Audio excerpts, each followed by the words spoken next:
नमस्कार मित्रांनो, स्वागत आहे अमोघ चॅनलवर. चला तर मग आजचा अभ्यास सुरू करूया. सोनाली म्हणाली, हा व्यक्ती माझ्या वडिलांच्या आजोबांचा दुसरा मुलगा आहे. हा व्यक्ती सोनालीशी काय नात्यात आहे? ए. काका, बी. मामा, सी. भाऊ, डी. पुतणा.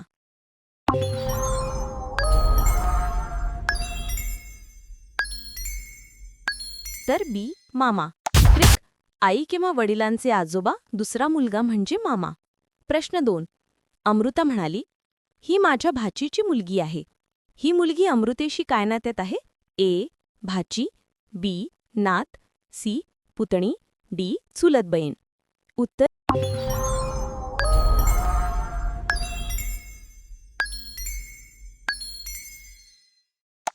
बी. नात.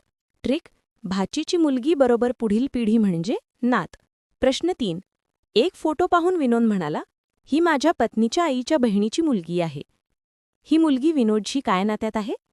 ए. सासू, बी. पुतणी, सी. चुलत बहीण, डी. जाऊ.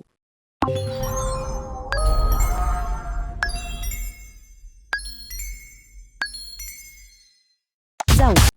ट्रिक: पत्नीच्या आईची बहीण म्हणजे माय किंवा काकू, तिची मुलगी म्हणजे जाऊ. प्रश्न 4. राहुल म्हणतो, तो माझ्या आईच्या चुलत भावाचा मुलगा आहे. हा मुलगा राहुलशी काय नात्यात आहे? ए. भाचा, बी. पुतणा, सी. चुलत भाऊ, डी. मामा. उत्तर सी.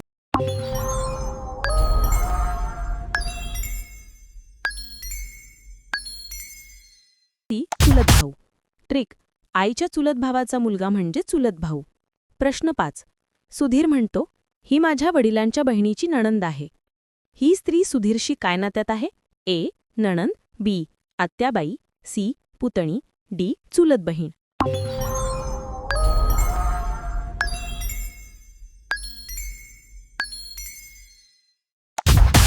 उत्तर बी. आत्याबाई. ट्रिक: वडिलांची बहीण म्हणजे आत्याबाई, तिची नणंद म्हणजे आत्याबाई. प्रश्न 6. एक व्यक्ती फोटो दाखवत म्हणाली, हा माझ्या मुलाच्या बहिणीचा भाऊ आहे. हा व्यक्ती त्या व्यक्तीशी काय नात्यात आहे? ए. मुलगा, बी. भाचा, सी. पुतणा, डी. चुलत भाऊ.